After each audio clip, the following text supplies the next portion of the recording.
17 তারিখ দমদমে ছিল একটা অনুষ্ঠান। অনুষ্ঠান শেষে বাড়ি ফিরলাম তখন প্রায় 12টার কাছাকাছি। পরের দিন 18 তারিখ আমার জন্মদিন।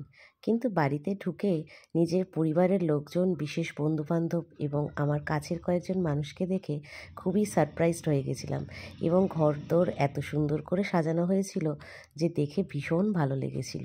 কি সুন্দর করে ডেকোরেট করা হয়েছিল আমার ঘরটা।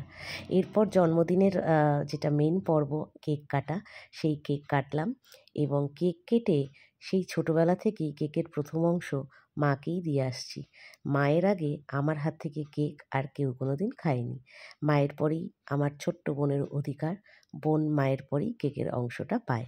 এরপর যদিও বাবার ভাগ ছিল, কিন্তু বাবা রাত্রিবেলা আসতে পারেনি, তাই দাদাকে দেওয়া হলো এবং তারপরে আমার বরকে। আর আমার বর প্রতিবারই কেকটা ছুরি দিয়ে কেটে ছুরি সমেত কেকটা খাওয়ায়, কোনো দিন ছুরিটাই না মুখের ভেতর ঢুকিয়ে দেয়।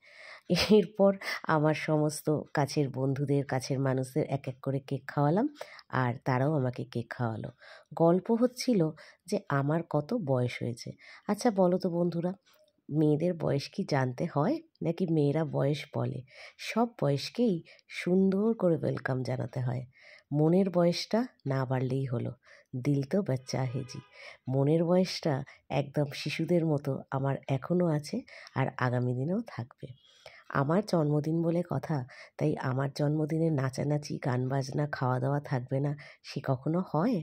তাই মিডনাইট সেলিব্রেশনে এটা ছিল একটা মেন পার্ট, যে নাচতে হবে সবাইকে। আর তার সাথে জমজমাট খাওয়া দাওয়া, আড্ডা এগুলো তো ছিলই। অনেক রাত অবধি গল্প করে সেদিন কাটালাম।